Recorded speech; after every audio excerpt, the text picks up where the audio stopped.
Мушинная чума разорила земли Амшех и распространилась по всей округе. Людей нарекли оставленными, которых не возьмет даже сама смерть. Демоникус Ихтрама. Книга демонов.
Out of Hell — это тотальная конверсия игры Unreal Tournament 2004. Как и аналог Killing Floor, так и Cryofear для Half-Life, Out of Hell является модом, который очень сильно отличается от игры, на движке которой он создан. Отличий между модом и оригиналом бесчисленное множество, но их объединяет схожий дизайн меню и общий игровой движок Unreal Engine 2.5. В остальном, это две абсолютно разные игры. Данная модификация вышла в ноябре 2009 года и выиграла все возможные награды с сайта ModDB, как лучший мод 2009 года. Но уже годами позже оказалась фактически забытой, хоть и обрела свое некое, пусть и небольшое фан-сообщество. В отличие от конкурента Killing Floor, который также произошел от Unreal Tournament 2004, Out of Hell не является коммерческим проектом, и его можно абсолютно легально скачать из сети интернет. Конкурент в лице Killing Floor разрабатывался примерно в те же годы, что и Out of Hell, но уже на изначальной стадии концепции и доступной бета-версии 2007 года было ясно, что игра создается как кооперативный онлайн-шутер, целью которого стоит выживание одного отряда, состоящего от 1 до 6 человек против орд лабораторных мутантов. Зимой 2011 Killing Floor дебютировал на цифровой площадке Steam и стал коммерчески успешным проектом, при этом все равно являясь модом на один из онлайн-режимов Unreal Tournament 2004. Out of Hell, в отличие от своего визави, не содержит в себе мультиплеера и ориентирован исключительно на одиночный режим прохождения сюжетной кампании. В этом и заключается большая разница между играми, которые были на стадии разработки конкурентами. Одна стала известна широкому кругу людей, а вторая так и не смогла выбраться по неизвестным причинам за пределы статуса мода. Жанр игры – survival horror-шутер от первого лица, который во многом опирается на известные серии Resident Evil и Silent Hill. Создавалась она чисто на одном голом энтузиазме, в период с 2002 по 2009 год, усилиями всего одного человека, имя которого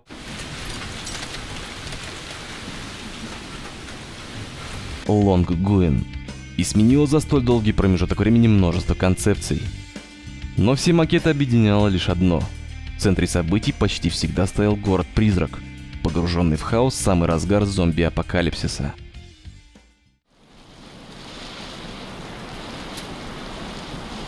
Я лучше подойду к нему медленно.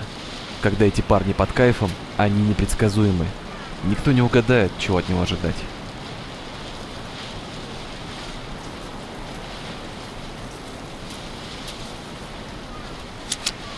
Сэр, прошу прощения, сэр. Не могли бы вы положить трубу на землю и повернуться ко мне лицом? Сэр?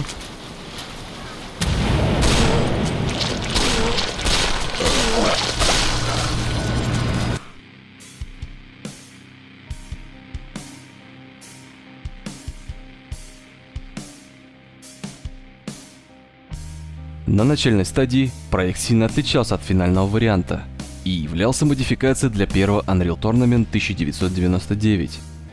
В центре истории был священник, который обнаружил в катакомбах под своим монастырем некое древнее зло, и вскоре отправлялся в путь, дабы его искоренить. В данной концепции главный герой также попадал в ад, используя порталы, и вскоре возвращался обратно, что очень напоминало первый Silent Hill.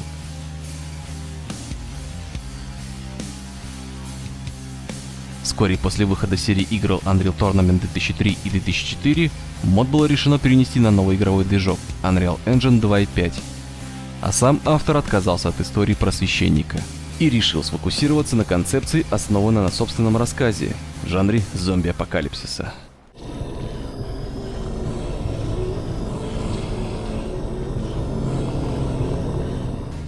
Начиная с 2004 года, события перенеслись в город, именуемый Гринвуд, который был захвачен армией живых мертвецов. В ходе разработки игры росли и навыки автора модификации, как в 3D-моделировании, так и в программировании и изучении Unreal Engine, что способствовало частым переносам даты релиза.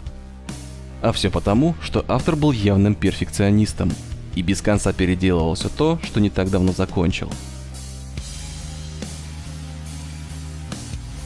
За годы разработки менялись концепции зомби-апокалипсиса, так и сюжет вместе с главным героем.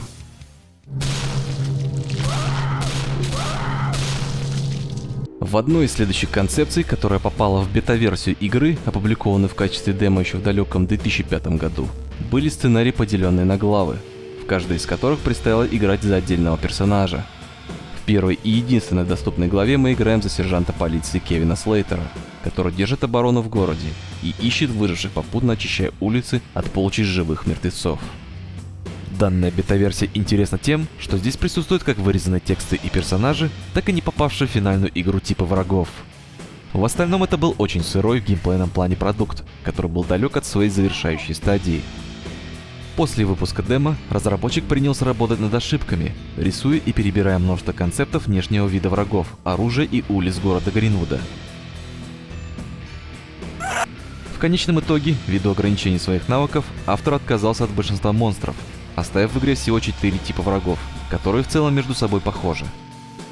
Первые — это зомби с полыхающими в темноте красными глазами, которые преследуют лишь одну цель — освежевать все живое на своем пути.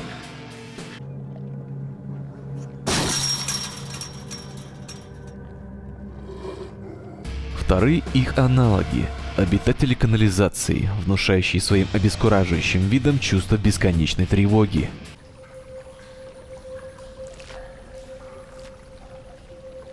Третий тип — зомби с дробовиками, которые стреляют в главного героя и охотно посмеиваются над ним, но при этом они обездвижены и не стремятся сменить свою позицию. Данный тип врагов автоматически сподвигает игрока вести огонь из укрытий на средне-дальних дистанциях. Четвертый тип — это демоны. И да, вы не ослышались, именно демоны, представляющие из себя таинственную и мистическую субстанцию, изображенную пучком дыма с красными глазами. Но об этом я расскажу немного позже.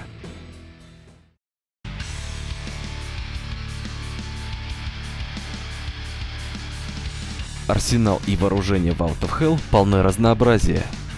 Хорошо заметны гладкие анимации движения рук во время перезарядки и грязные обшарпанные текстуры, что говорит нам о том, что из этого оружия стреляли, и оно послужило не один год.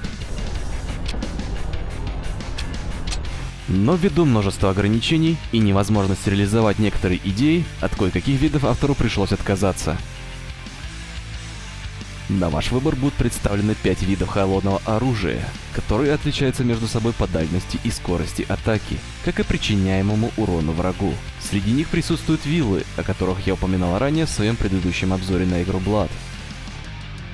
Несмотря на наличие 5 видов огнестрела, рукопашное оружие здорово разбавляет геймплей и будет неоднократно выручать по ходу прохождения игры. Из огнестрела первым доступным оружием по умолчанию станет пистолет Silverman, который ввиду отсутствия штурмовой или снайперской винтовки послужит вам оружием средней или дальней дистанции. Каждый отдельный выстрел в голову зомби будет сопровождаться феноменальным фейерверком.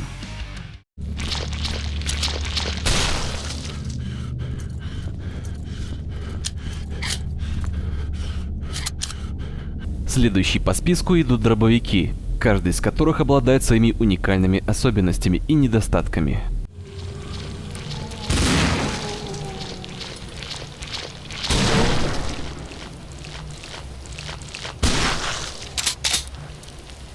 Помпа является универсальным оружием, с которым предстоит пройти путь от начала и до конца игры. Из недостатков долгая перезарядка оружия. Эффективен на ближних и средних дистанциях. Способен уничтожить небольшую толпу, состоящую из 3-4 зомби без особого труда.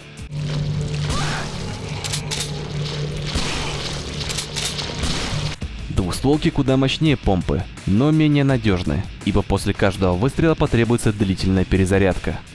У горизонталки широкий диапазон деления дроби.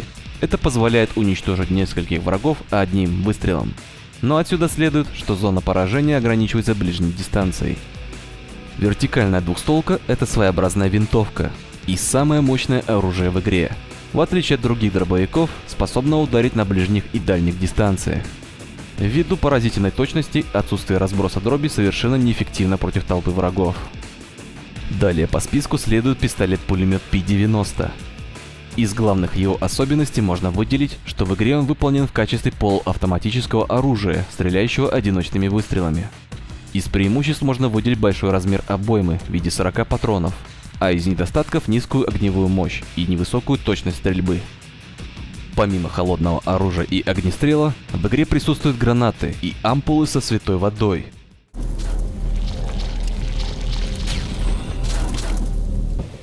Мы будем находить в специальных ящиках патроны и различного рода припасы, вроде шоколадок или банки с газировкой, которые в свою очередь будут частично восстанавливать запас здоровья.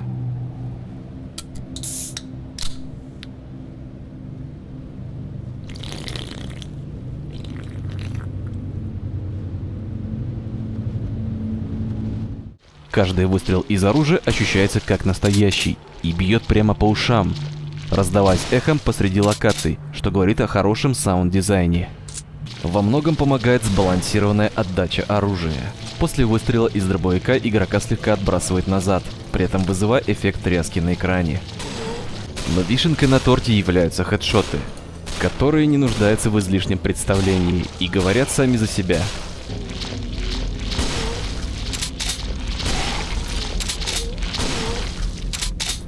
Геймплей игры представляет из себя, как уже было сказано ранее, смесь шутера и сурвайвал-хоррора. Все классические элементы последнего здесь присутствуют. Нехватка боеприпасов и средств восстановления здоровья. Решение простых головоломок. Поиск ключей или квестовых предметов в одном конце карты, а затем использование их в совершенно противоположном.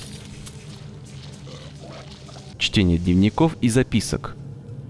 И все это на фоне постоянной угрозы со стороны обратившихся некогда мирных жителей города Гринвуд, зачастую в тесных и замкнутых локациях.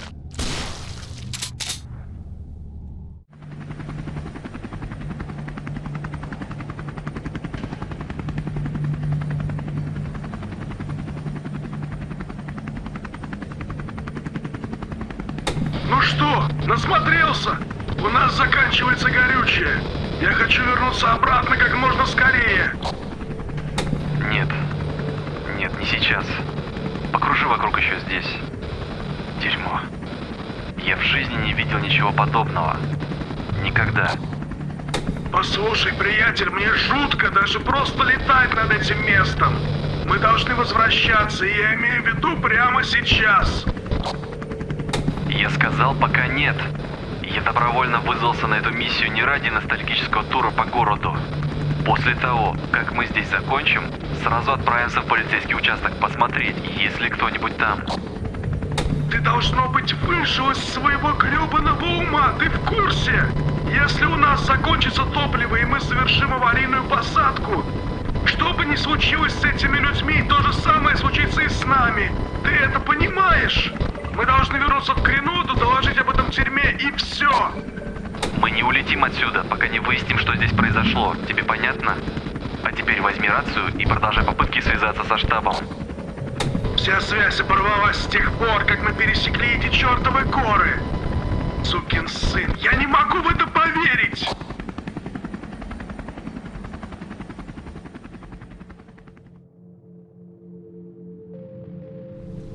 Визитной карточкой Out of Hell является ее атмосфера. Отчетливо видна кропотливо проделанная работа над левел-дизайном. Кажется, что автор работал над каждым аспектом карты, чтобы та выглядела особенно необычно и оказывала наибольшее влияние на восприятие окружающего мира, тем самым оставляя заметный след в воспоминаниях об этой игре. Невероятно красивый и вызывающий эстетическое удовольствие левел-дизайн способствует детальному погружению в события с головой и охотно играет с эмоциями и настроением. Одни виды вызывают чувство спокойствия и умиротворения, а другие способствуют появлению страха и тревоги, погружая в пучину неописуемых кошмаров. Улицы павшего города ярко контрастируют с местными природными богатствами. Сосновый лес и горы окружают Гринвуд со всех сторон, что добавляет рельефу и ландшафту карты необыкновенную эстетическую красоту. Автор Лон Гуин заполнял местность 3D-объектами и партиклями, делая это наиболее интенсивно, практически не оставляя пустого места в хоть каком-нибудь уголке карты, что явно сказалось на производительности. На момент выхода мод был почти неиграбелен из-за постоянных лагов от перегруженных объектами локаций. Но дальнейшие патчи оптимизации и удаления батчей на всех локациях сделали игру вполне играбельной лишь некоторыми просадками кадров. Что же касается самих деталей, каждая баррикада, весь разбросанный мусор, осколки разбитого стекла, прогнивший труп со следами крови, что вели к нему, словно создавали историю происходящего и заставляли игроков додумать у себя в голове, что же здесь на самом деле произошло. Словно автор хотел, чтобы игрок, оказавшийся той или иной локации, тут же мог увидеть любопытный пейзаж. Он представлял себя на месте рядового игрока, что вот здесь он будет идти, посмотрит туда, обратит внимание на то, а затем, вероятно, взглянет сюда. И что же здесь он увидит? Какая картина перед ним предстанет? Какое настроение и ассоциации данный вид будет вызывать? Куда ни глянь, а во многих местах города Гринвуд всегда есть любопытные виды и живописные пейзажи, которыми не устаешь любоваться и к которым время от времени хочется возвращаться, дабы заполнить какое-то странное чувство пустоты внутри, всматриваясь в них раз за разом. Даже когда я записывал футажи для данного видео, я все равно периодически останавливался на пару минут и просто задумчиво вглядывался в окружающий меня художественный мир, полный как серых и тусклых тонов, так и ярких выразительных контрастов. Осень – это первое, что приходит на ум, когда вспоминаешь этот город с его золотыми вихрями из красно-желтых листьев, то и дело мчащихся вдоль улиц.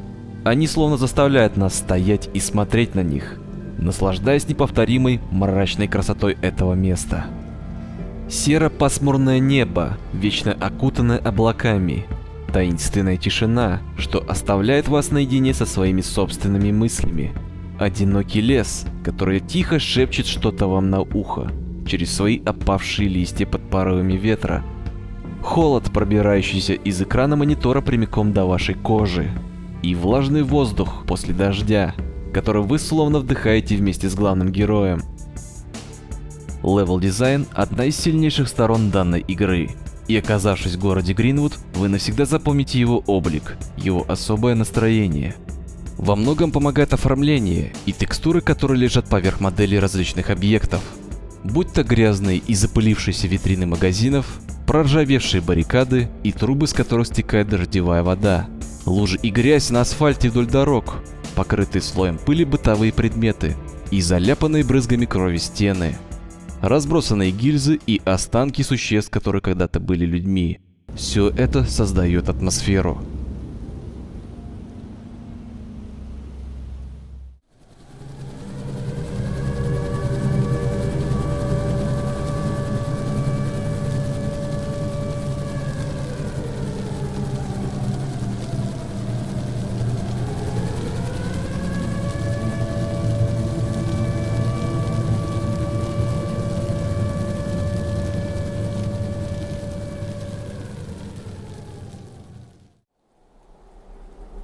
Музыка и звуковое сопровождение игры также заслуживают отдельного упоминания, которое, на мой взгляд, выполнено на самом, насколько это возможно, высоком уровне. Звуки шагов и выстрелов, треск осколков стекла, стоны, завывания и рычания врагов, воздух, идущий по вентиляции, шелест листьев и травы под порывами ветра, и другие естественные и вполне рутинные звуки, которые создают невероятную мелодию для ушей и способствуют детальному погружению в мир игры. Но особое внимание, конечно же, приковывает к себе музыка, которая, возможно, далеко не всем придется по вкусу. Зловещие и полные загадочности эмбиенты, которые наводнены тоской и страданиями места, в котором находится герой. Словно место, в котором вы находитесь, медленно, наверное, гибнет, затухает, увядает, сгущаются краски, и эти ощущения здорово передаются эмбиентами, которые написал для игры пусть и малоизвестный, но невероятно талантливый композитор Джастин Лассен. В полицейском участке вы испытываете скорбь и печаль. На улицах города вы ощущаете опасность и тревогу, а в канализации на вас словно давит бетонная плита из страха и молчаливого ужаса. Ибо в мертвой канализации никто не услышит ваш крик, когда за вами позади, словно по пятам, следует одержимое тело, издающее тяжелое дыхание, раздающееся эхом из темноты, которое жаждет и преследует только одну цель – освежевать.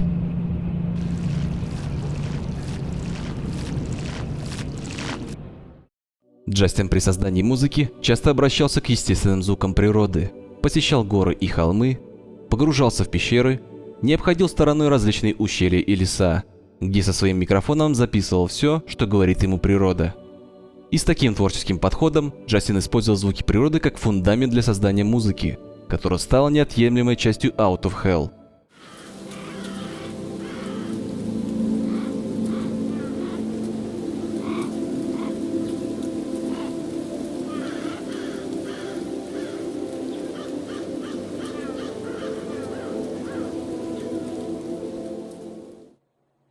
К сожалению, будучи совсем молодым, Джастин Лассен покинул нас в феврале 2021 года. Причины его скорого ухода не разглашаются. За время жизни Джастин успел поработать со многими композиторами и певцами. Как отмечает сам Лонг, Джастин был человеком, который был болен искусством, и сам по себе являлся искусством во плоти. Наратор и живописец, который посвятил всю свою жизнь творчеству и нескончаемым душевным порывам, которые легли в основу его творчества. Он всегда был полон идей и вдохновения, чем не раз помог Лонгу в создании игры. И при этом сделал это абсолютно бесплатно, не взяв с Лонга ни копейки.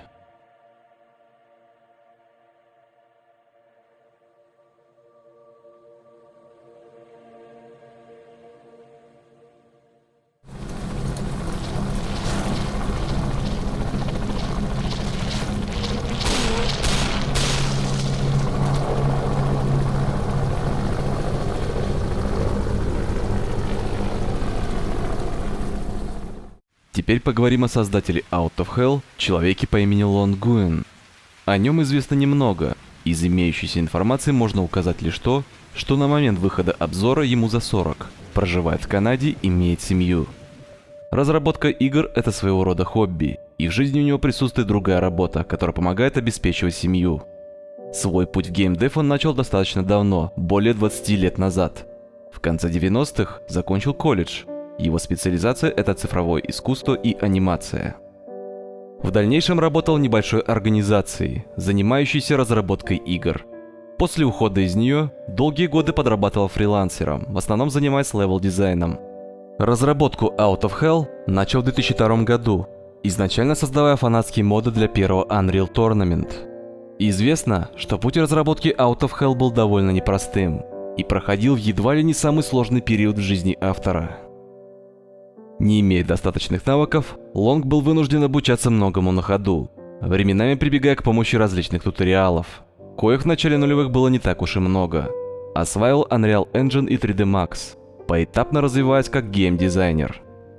И если что-то не получалось так, как он задумал, возникали трудности, то уходили целые месяцы, чтобы это исправить, прежде чем он переходил к следующему шагу. Автор самостоятельно моделировал практически каждый 3D-объект, фотографировал или рисовал текстуры, работал над анимацией оружия и движением монстров, писал сценарий и диалоги, придумал персонажей и рисовал концепты. Всей имеющейся информацией делился на форумах ModDB в период с 2004 по 2009 год, где и собирал свое небольшое фан-сообщество, которое терпеливо ждало выхода игры. Иногда Лонгу помогали энтузиасты и программисты, но каждый из них надолго не задерживался в проекте по причине творческих разногласий. Только композитор Джастин Лассон прошел длительную дистанцию разработки игры и довел свое дело до конца.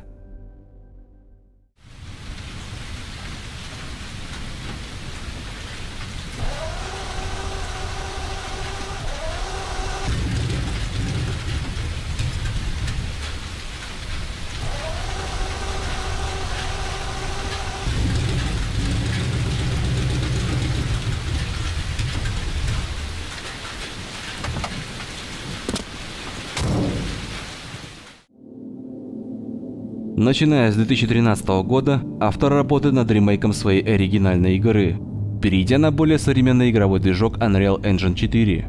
На сей раз он вкладывает в нее все несостоявшиеся идеи и концепты, которые по тем или иным причинам он не смог реализовать, когда создавал оригинальную игру. Это самостоятельный проект, не требующий наличия какой бы то ни было другой игры, для запуска, как в случае с Unreal Tournament 2004. В своем блоге он делится концептами и различной информацией о будущей игре, которую планирует закончить к концу 2022 года, и по всей видимости наконец-то выставит ее на продажу в Steam. Город Гринвуд, как и остальные локации в нем и за его пределами, станут значительно больше, разнообразнее и будут открыты для исследования. История и лор, вероятно, будут значительно расширены, как и сама продолжительность игры будет заметно выше. Доподлинно неизвестно, какие именно изменения он внес, чем и собирается удивить тех игроков, что прошли оригинальную игру. Но глядя на доступные видео и скриншоты проекта, можно сделать вывод, что дух и атмосфера оригинальной игры останутся неизменными. Только обратите внимание на меню, которым не так давно поделился автор. Оно полностью соответствует оригинальной игре, и при этом выглядит крайне атмосферно.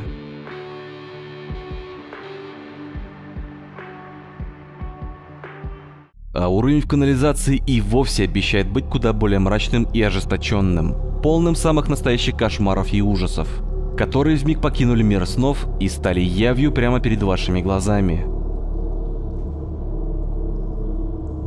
Одна только игра света и теней движка Unreal Engine 4 позволит автору вызывать дрожь и мурашки по коже у игроков, ибо ничего, кроме кромешной темноты и чудовищных существ, скрывающихся в ней, вас ожидать в канализации не будет.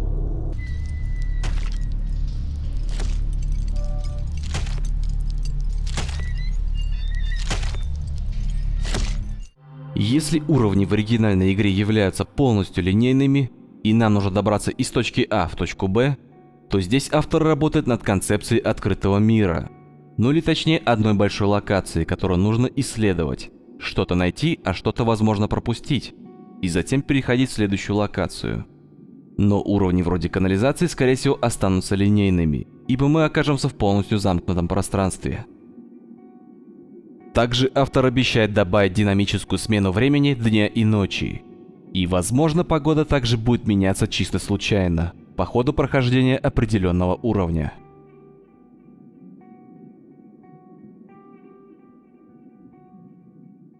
Главной особенностью будущей игры являются ее представители.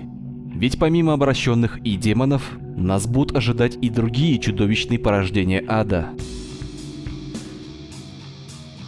В свете последних событий в собственной жизни я начал задумываться о том, что Рейзербэк — это вырвавшаяся из преисподней душа предателя, чьи шипы символизируют ножи, всаженные в спины друзьям и близким при жизни.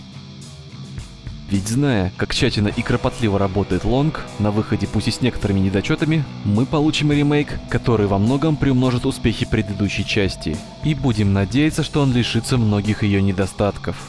Лонг обещает выпустить игру к Хэллоуину 2022 года. Остается надеяться, что самое сложное на долгом этапе разработки осталось позади. Узнаем в 2022 году.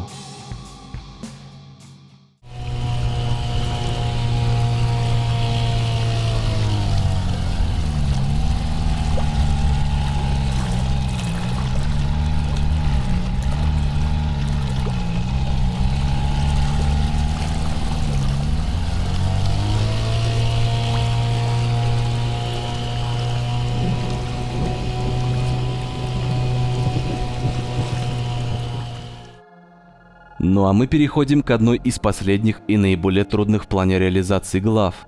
На нее ушло очень много времени, и я постараюсь рассказать вам как можно более подробно про сюжет Out of Hell. Действие игры происходит в середине или в конце 90-х годов. Главный герой Донован Линк когда-то проживал в городе Гринвуде, где и служил офицером в отряде полиции. За время службы он обрел множество друзей и имел хорошую репутацию как надежного товарища, способного пожертвовать собой ради спасения жизни других. Погодные условия, постоянные осадки, в целом неблагоприятный климат вскоре побудили героя покинуть город, откуда он перевелся в Греноду, где и продолжил исполнять свой долг и защищать закон. Доподлинно неизвестно, по каким еще личным причинам Донован принял решение покинуть родной город, который, к слову, расположен в труднодоступной местности и окружен со всех сторон горами. Один из товарищей и партнеров героя Дуайт Сноу также нелестно отзывается о Гринвуде, подмечая, что это место является той еще дырой. Западная Гренода, как и Гринвуд, находится в одном штате и фактически соседствуют друг с другом. В документах и диалогах также упоминаются другие соседние города Белл и Колдуэлл, но кроме упоминания в контексте, другой информации об этих городах нет. На карте местности, предоставленной разработчикам, можно разглядеть месторасположение Гринвуда, как и другие места вроде Сильвер-Хилл или местной реки под названием Тиль-Инлет, где в определенном отрезке также будет происходить действие игры. Прошло несколько лет, возможно лет 5 с момента, как главный герой покинул Гринвуд, и в один ничем не примечательный день связь с городом таинственно оборвалась. Виной всему было землетрясение, которое прошлось катком по всему штату. Подземные толчки, эпицентр которого как раз пришелся на Гринвуд, продолжались там день ото дня. И вскоре нарушили все формы коммуникации с городом. Линии электропередач, ведущие в другие города, были полностью уничтожены. Из-за этого радиосигнал СОС и другие средства радиолинии не пробивались сквозь горы. Также возможно, что любые формы коммуникации глушились военными силами, которые закрыли все возможные входы и выходы из города. И лишь в редких случаях, спустя какое-то время, обрывистые радиопередачи прорывались и доходили до соседних городов, где и стало ясно, что в Гринвуде что-то произошло. Получив обрывистый радиосигнал, Донован вместе с пилотом Дуайтом Сноу вызвались на исследовательскую миссию и отправились в Гринвуд разузнать о причинах отсутствия связи и доложить об увиденном. Прибыв в город на вертолете, летая и зависая над его улицами, Донован и Дуайт обнаружили, что Гринвуд полыхает огнем, а на его улицах творится самый настоящий хаос, объяснение которому при визуальном контакте они не находят. Приказав Дуайту посадить вертолет на одну из улиц, что тот сделал очень неохотно, Донован даже не подозревал, с чем ему предстоит столкнуться. Он вступил на улицы некогда родного города, который радикально преобразился и предстал перед ним в совершенно ином обличии. А вопрос «Что же здесь, черт возьми, произошло?» звучал в голове героя все сильнее и все громче. Любопытство преодолевало страх, и офицер двигался вдоль улицы в поисках того самого бездомного, загадочную фигуру которого они заметили с воздуха. Чувство тревоги лишь усиливалось. Лучшим решением было бежать. Но герой выполнял свой долг и был упрям как никогда. Оказавшись во дворе, Донован заметил знакомую фигуру того самого бездомного.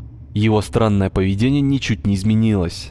Донован увидел, что тот держит железную трубу в руках и при этом не подает никаких признаков активности. Герой, стиснув зубы, медленно подошел к нему, попытался с ним заговорить, но таинственный выживший молчал, совершенно не обращал внимания на потуги Донована достучаться до него. Лишь один шаг ближе, и герой медленно протягивает к нему руку, дотягиваясь кончиками пальцев до грязной, закуталой, порванной одежды. И вдруг...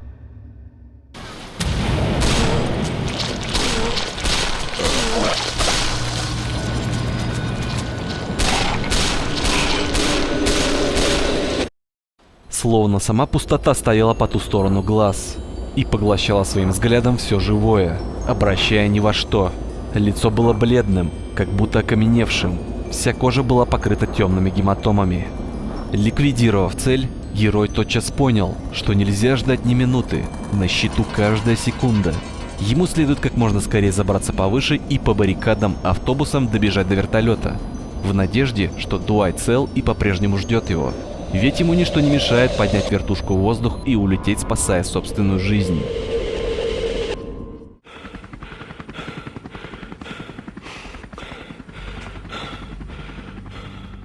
Переведя дух и поговорив с Дуайтом, герой вновь настоял на своем решении и попросил пилота посадить вертолет на крышу полицейского участка. Поведение товарища вызывало явное беспокойство у Дуайта, который по одному лишь сигналу готов был развернуть вертолет и улететь куда подальше из этого проклятого места и больше никогда сюда не возвращаться. Донован слепо надеялся, что в полицейском участке есть выжившие друзья, которые ждут спасения, отчаянно забаррикадировавшись в здании, которое очевидно держало один из последних рубежей обороны в городе. Слепо отметая в сторону все позывы Дуайта развернуться и улететь, Донован даже и подумать не мог, что это место окажется братской могилой. Герой прибыл сюда слишком поздно, буквально тогда, когда в живых почти никого не осталось. Он выяснил, что еще утром в здании были выжившие и держались из последних сил. Оператор радиосвязи по имени Брэд в отчаянии отправлял маячок и сигнал СОС, один из которых чудом прорвался через горы, прямиком до западной Греноды. Бездыханное тело Бретта лежит на аппаратуре, которая, к слову, вышла из строя. По каким-то причинам вся техника, металл и железо покрываются ржавчиной. Все выходит из строя, в том числе и оружие. Донован на протяжении игры замечает, что в Гринвуде свирепствуют не только восставшие мертвецы, но и какая-то чума, которая уничтожает все электроприборы и покрывает железо ржавчиной, а в каких-то местах начинает образовываться и размножаться органика. Возможно, это также является причиной плохого радиосигнала. В одном из документов, найденном в участке, говорится, что над городом летают военные вертолеты, но ни один из них не выходит на связь. Они кружат над местностью, будто собирая информацию, а затем просто улетают, скрываясь за горами. Любая попытка связаться с ними заканчивалась тишиной по ту сторону радиолинии. Мгновением позже Донован встречает двух своих близких друзей по службе, и оба держатся из последних сил. Одного зовут Чарли, а второго Рензо. Они так рады видеть героя, что совершенно не верят своим глазам. Ведь наконец-то подоспела та самая долгожданная помощь. Чарли, чувствуя распространение инфекции по своему организму, тайком от своего друга принимает решение свести счеты с жизнью.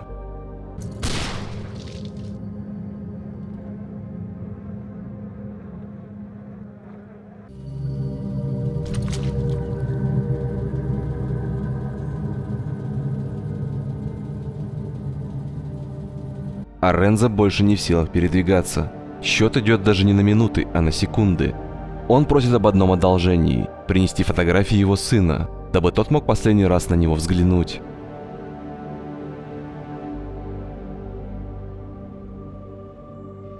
Когда Донован вернулся, то Рензо уже не дышал, так и не дождавшись фотографии ребенка, которую герой впоследствии вложил ему в руки.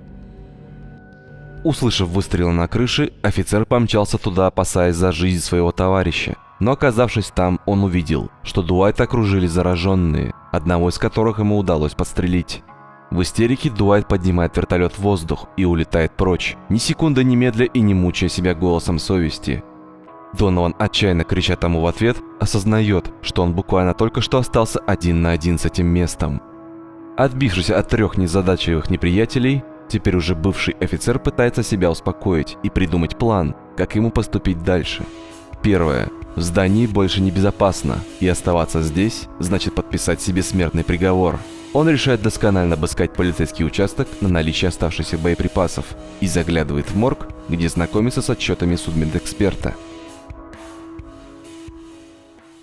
Заключение судмедэксперта. Зомбификация – процесс превращения человека в зомби.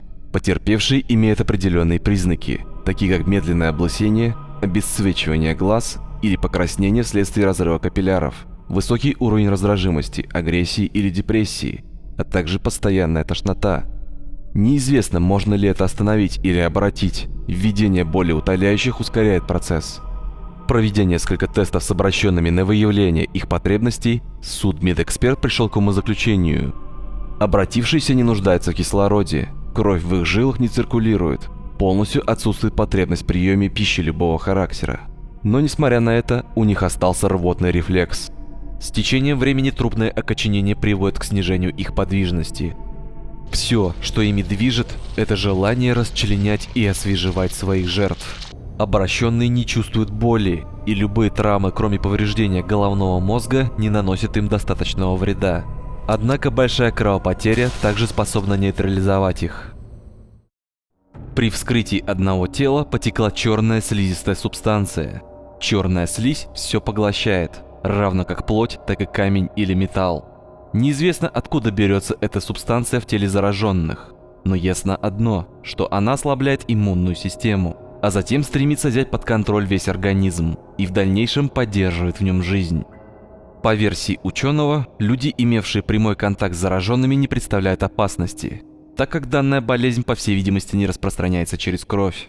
Заражение происходит неожиданно и случайно, даже с теми, кто не имел прямого контакта с зараженными.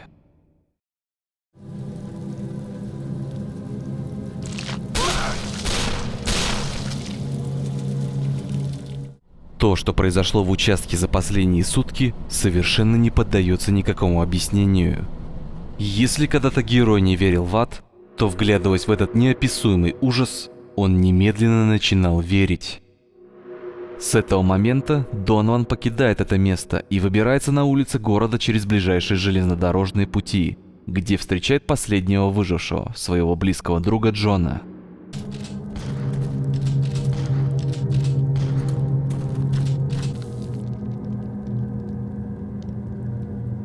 О, Донован? Срань господня. Твою мать, я тебе чуть башку не снес. Вместе они придумывают план, как отсюда выбраться. У них есть один рабочий бронированный грузовик, который в силу наличия защиты пока что не подвергся коррозии, но в нем отсутствует топливо. Джона сообщает, что получил множественные ранения, но по-прежнему в силах постоять за себя. И также рассказывает историю о банде радикалов, которые орудуют в городе и совершают насильственные действия в отношении не только зараженных, но и полицейских. К офицерам полиции они особенно настроены враждебно. Банда радикалов организовала опорный пункт под названием Баррикада-24, который окружен со всех сторон средствами сдерживания угрозы и постоянно находится под надзором патрульных. Джона также уточнил, что остался едва ли не единственным выжившим после крупной перестрелки между полицейскими и радикалами. Одни пытались защитить гражданских и автобусы, а вторые стремились поскорее облутать все, что попадалось им на пути, и не испытывали никакого сожаления в отношении офицеров. Донован просит друга остаться и приглядывать за машиной, а сам отправляется на поиски бензина. Пройдя длинный и тернистый путь через полгорода в поисках топлива, герой таки находит заправку, на которой осталось немного бензина. При попытке выбраться из города на грузовике, они также попадают в лапы бандитов, которые, как мы помним, особенно ненавидят копов, и узнают Джона в лицо, которого тотчас расстреливают, не оставляя тому никаких шансов. От Донована, по всей видимости, берут заложники, но вскоре они понимают, что он никакой не гражданский и не спасатель, коим скорее всего представился, а полицейский, который прибыл из другого города. Бандиты начинают готовить какую-то диверсию в отношении героя и всячески намекают на физическую расправу.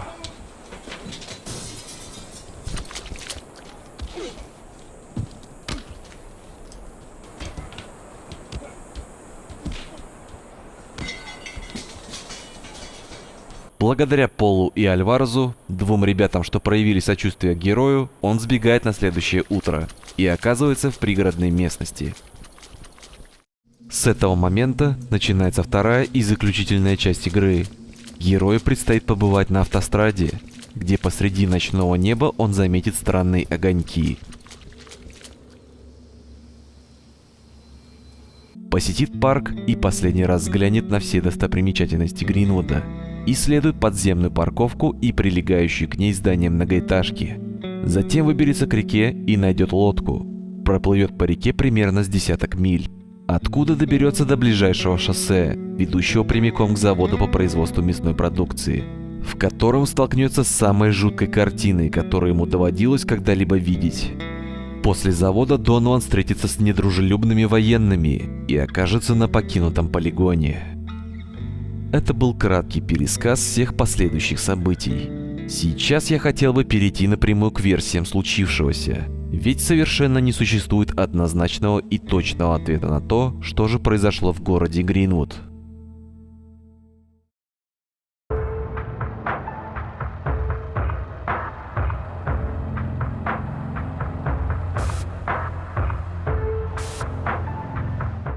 Причиной появления зомби и коррозии стал некий химикат или газ неизвестного происхождения. В прошлом имел место быть какой-то громкий скандал с участием корпорации Hyvrium и незаконным производством TAV и других токсичных химикатов. За время последнего прохождения на одном из уровней я впервые обратил внимание на ничем не примечательный контейнер. Изнутри он пуст, казалось бы, ничего необычного, но снаружи красуется надпись Hyvrium. Та самая корпорация, что производила токсичные химикаты. Возможно, во время землетрясений что-то прорвалось. Утечка опасных химикатов могла разнестись по трубам канализации и попасть таким образом в Гринвуд. Ведь именно самые страшные вещи творятся как раз таки в канализации. Местные обитатели совершенно не похожи на людей, которыми когда-то были. Их зловещий образ одним лишь своим видом и резкими конвульсиями при движении вызывает ужас. В отличие от остальных зараженных, обитатели канализации полностью лишились своей кожи. Некоторые внутренности торчат наружу. Из рук повылазили длинные и смертоносные когти. В пользу такой мутации как раз говорит, что возможно в Гринвуде произошла утечка опасных химикатов. Это может объяснить появление коррозии на металлах и выход из строя из различного рода техники. При вскрытии каждого трупа обнаруживается некая черная субстанция. Это же объясняет, почему зараженные постоянно блюют, ведь их организм полностью переполнен химикатами. Так как черная жидкость, по заверениям судмедэксперта, все поглощает, это также дает прямое объяснение появлению органики, которая разрастается подобно опухоли в Гринвуде. Но в противовес этой версии идут некоторые сверхъестественные вещи, что творятся вокруг. Большая часть людей подвержены заражению, когда как остальных воздействие химикатов обходит стороной. Если мы говорим о химикатах, то это не вирус и не болезнь, которая передается через дыхательные пути, а нечто куда более серьезное. И подобно радиации должно одинаково воздействовать на всех, нисколько не взирая на иммунитет субъекта. Возможно, в кого-то просто вселяется некая сущность, а других обходит стороной.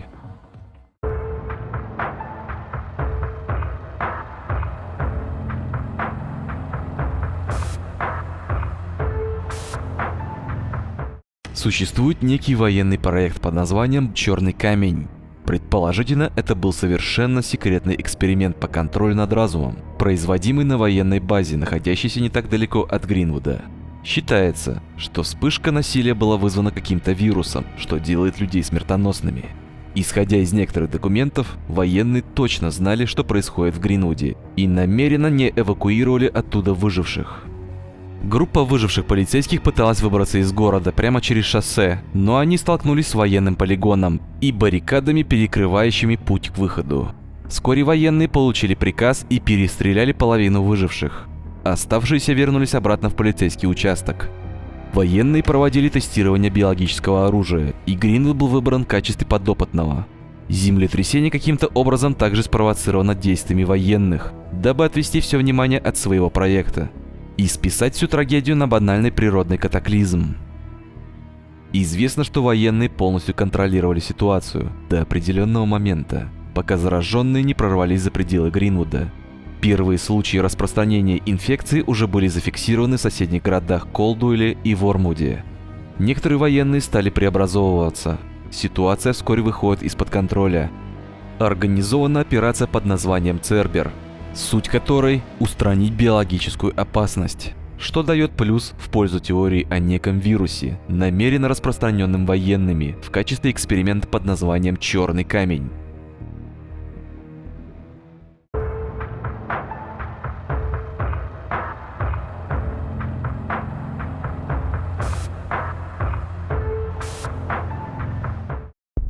На наличие сверхъестественной силы намекает и сам слоган игры. Мушинная чума разорила земли Амшех и распространилась по всей округе. Людей нарекли оставленными, которых не возьмет даже сама смерть. Что отсылает нас к книге демонов, которая существует в рамках игры, и ее можно отыскать в книжном магазине. Под Амшех подразумевается Гринвуд, а все его жители оставленные, ибо они обречены даже после смерти без конца скитаться, пока кто-то не упокоит их души. В определенный момент игры мы обзаведемся ранее упомянутыми ампулами со святой водой, которые одним точным попаданием устраняют одного противника.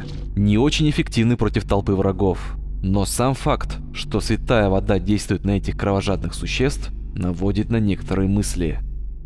Не менее важной деталью являются круги соли. Как бы для вас это ни звучало столь знакомо, но это действительно прямая отсылка на известный телесериал. Если встать на круг соли, то ни один из зараженных не сможет причинить вам вреда. Это абсолютно безопасная зона. Но, как известно, вечно отсиживаться там не получится. А сейчас я расскажу вам одну историю. Существует легенда о неком злом духе, который обитал на землях Гринвуда еще множество столетий назад и терроризировал местные племена. Имя его Курупкаст. Внешне он напоминал тень с длинным языком и волкоподобной головой.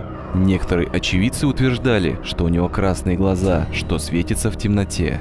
По ночам он приходил в поселения мирных жителей, портил их провизию, навлекал недуги и своим свистом заманивал детей в лес.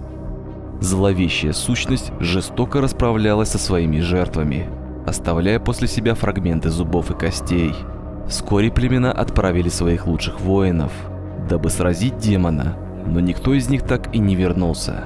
Их души были обречены скитаться по лесу в поисках своих пропавших детей.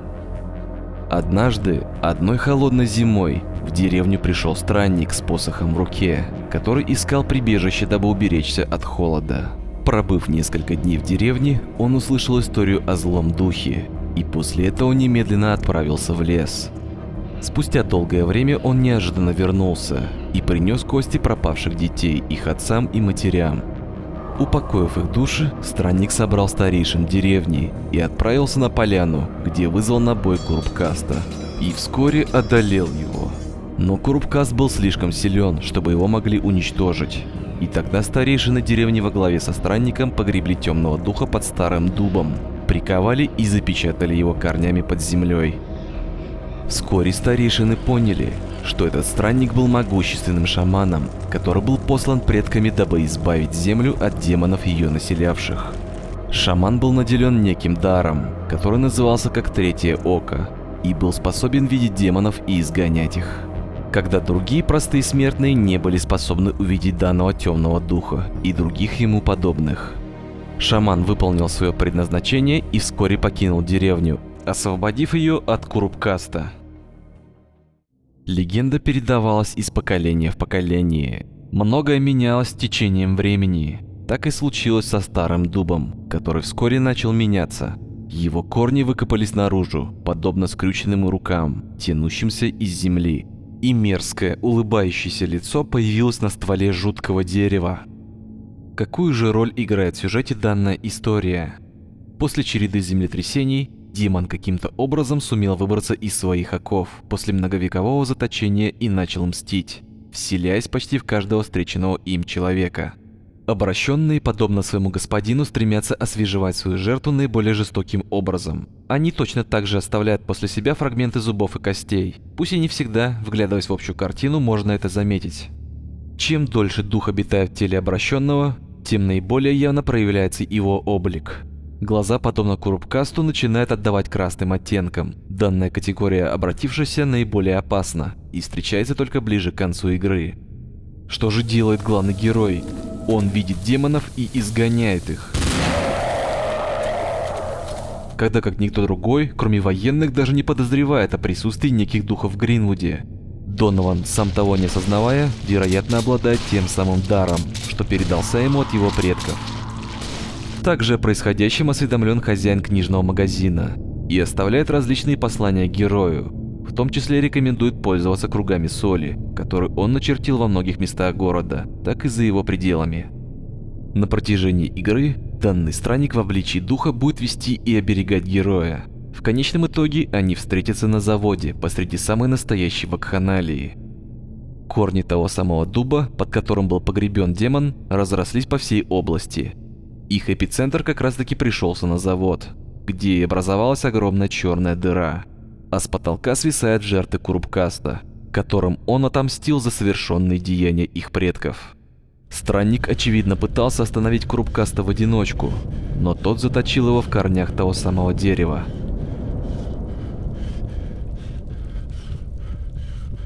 Донован заметил знакомый силуэт странника, и тот в свою очередь просит его освободить. Герой, явно сомневаясь в своих действиях, принялся рубить корень дерева и в конце концов освобождает своего спутника от вечных страданий.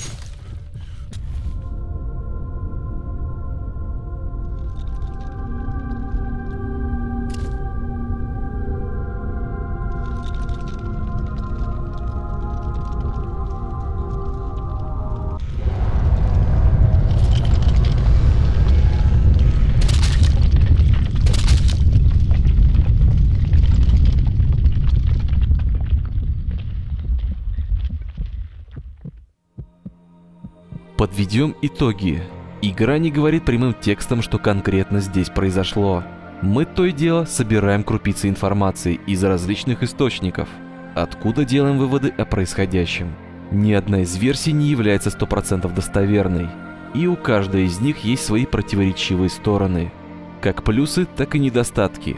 Возможно, совместив каждую теорию воедино, мы получим точный ответ, который, подобно подтексту, скрыт и ждет, когда кто-нибудь сможет его отыскать. Эту задачу я оставляю для вас, дорогие зрители. Если есть какие-то идеи или мысли, то дайте знать о них в комментариях. Я с радостью прочитаю ваше мнение. Вступайте в фан-сообщество ВКонтакте, посвященное данной игре, где вы найдете много интересных материалов. Присоединяйтесь к Discord-каналу автора игры, где он делится всеми возможными обновлениями по Out of Hell 2022. Все необходимые ссылки оставлю в описании, в том числе и на саму игру. Я выражаю огромную благодарность людям, что поддерживали меня, а также помогали мне при создании этого видео. В частности, хочу поблагодарить своего друга Павла, который помог мне с видеоматериалами, и Данила, администратора группы ВКонтакте, который перевел все тексты игры на русский язык. Спасибо за ваши комментарии и активность в предыдущем обзоре по игре Blood. Ну а мы переходим к концовке, где посмотрим финальную сцену, в которой я, как и несколько моих товарищей, озвучили персонажей. Ну или по крайней мере попытались.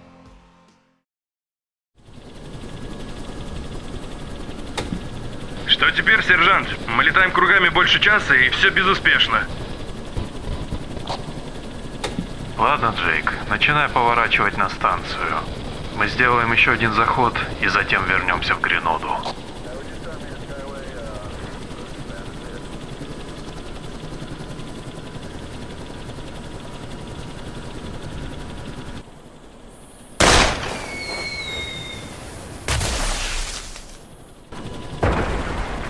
Подождите, сержант. Кто-то запустил сигнальную ракету. Вижу. Похоже, это где-то рядом с Брейнтри и Сильверхиллом. Разворачивай эту штуку, Джейк. Как скажете, шкипер?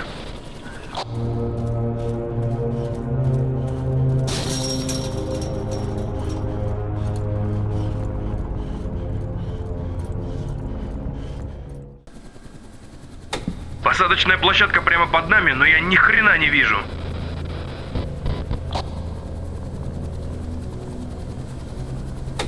Погоди, кажется, я вижу кого-то внизу. Райли, дай мне бинокль. Да, там определенно кто-то есть. Посмотрим, смогу ли я... Святой Христос на велосипеде! Поверить не могу! Я думаю, это Донован. Скорее, Джейк, спускай нас вниз.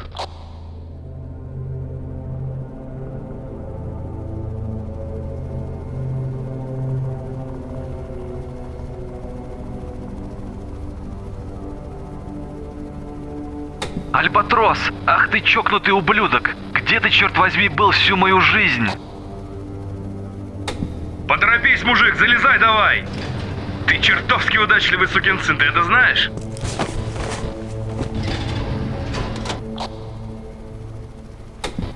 Рад видеть тебя среди живых, Донован. Ты выбрал чертовски удачное время, чтобы появиться. Сержант, вы живы, а остальным удалось выбраться? Я введу тебя в курс дела, когда мы выберемся отсюда. Знаешь, я, конечно, очень рад тебя видеть, Донован, но... Мой бог, ты выглядишь как дерьмо.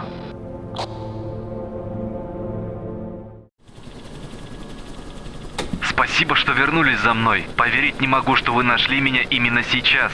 С меня пиво всем и каждому, когда вернемся. Ну, ты знаешь, как я обожаю, когда меня вызывают в мой выходной, чтобы просто вытащить твою задницу из передряги. Это старый добрый сержант затащил меня сюда. Так насколько успешно прошла эвакуация? Кому удалось выбраться? Ну, я скажу тебе так. Все пошло ни хрена не по плану. Мы потеряли много хороших парней. Без их жертв мы бы ни за что оттуда не выбрались. Но теперь все будет хорошо. Старый Грини отправили на карантин. Сэр, штаб-квартира Греноды просит доложить о положении дел. Передаем, что он у нас, и он в порядке. Свяжись с вертолетами 1 и 3. Сообщи им, что пора возвращаться. Вы даже не представляете, через что я прошел. Я прибыл сюда с Дуайтом вчера. Мы приземлились в участке. А когда я спустился, чтобы все осмотреть, этот ублюдок бросил меня там. Мы знаем, что он улетел без тебя. Дуайту вообще не следовало поручать это задание, этот кусок дерьма. И мне плевать, каким хорошим скаутом все его считают. А знаешь что? Он ушел. Уволился сразу же, как вернулся. Вогл из него все дерьмо выбил, когда узнал о случившемся.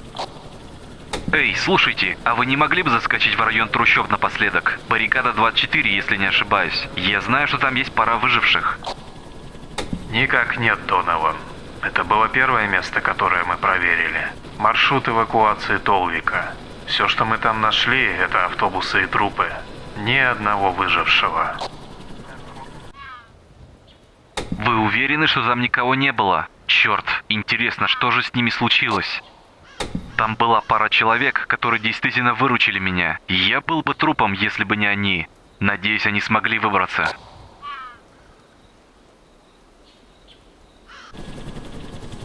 Первый вертолет, повторите, прием. Альбатрос, 4-я цель захвачена. Повторяю, 4-я цель захвачена. Возвращаюсь к точке сбора. Прием. Первый вертолет нашел его, шеф у них, и он живой. Это просто музыка для моих чертовых ушей. А я уже начал терять надежду. Так каким хреном они собираются расхлебывать все это дерьмо? В смысле, это же затронуло только Грину, так? Ну, я знаю, что это не достигло Белла и Греноды. Однако были сообщения об инцидентах в Коудвелле и Вормвуде. Хэскон и BWD подключились и занимаются сдерживанием. Говорят, это худшая биологическая катастрофа со времен инцидента с TEV в 87-м. Как же все-таки досадно. Все эти годы усердных стараний и жертв ради восстановления города прошли впустую. Все пропало. Мне неприятно это говорить, сержант, но что если Гринвуд и не должен был быть спасен? Я не знаю, может все это произошло по причине, которую мы пока что не понимаем? Смекаете, о чем я? Может, пытаясь восстановить этот город, мы лишь отсрочили неизбежное, и это был единственный возможный итог. Так что же это на самом деле было? Когда я находился в штабе, я краем уха слышал какой-то безумный бред про зомби или типа того. Какой-то вышедший из-под контроля военный эксперимент? Были самые разные теории на этот счет. Я попросил Ричарда Эпплби во всем разобраться, но в конечном итоге все его догадки ничем не лучше наших. Мы не знаем, почему некоторые люди заразились в то время, как другие нет, и почему покойники возвращались к жизни. Тут они реально облажались. Это стопудово какой-то просчет военных. Вечно занимается всякой сверхсекретной чертовщиной, которая непременно прикончит всех нас в один прекрасный день. Что если на этот раз все иначе? То есть нечто паранормальное, понимаешь? Меня резали, били, в меня стреляли и на меня блевали, но я так и не превратился в одно из этих существ. Может, тут что-то другое? Что-то, о чем никто из нас даже не подумал. В любом случае, это лишь мое мнение. Ну, что бы это ни было, наверняка мы этого не узнаем, пока не проведут тщательное расследование. Думаю, разумнее всего будет сохранять непредвзятость. Однако большинство считает, что это вирус. Первый вертолет, повторите последнее сообщение, прием. Альбатрос, к Земле приближается неопознанный объект. Подтверждаю визуальный контакт. Прием. Эй, я только что получил сообщение от первого вертолета. Что-то Воу, вон оно, прямо здесь направляется к Гринвуду. Вы это видите? Что еще за хрень? Ёб твою мать! Это что? Ракета? Они уже бомбят это место? Мы же только едва выбрались. Больше похоже на комету или метеор. Что бы это ни было, оно падает чертовски быстро.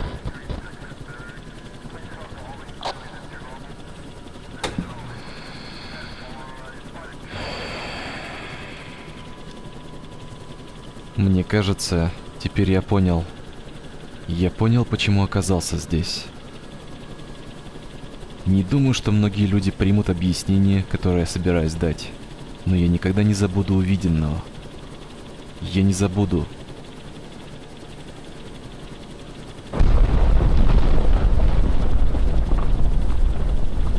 Своего предназначения.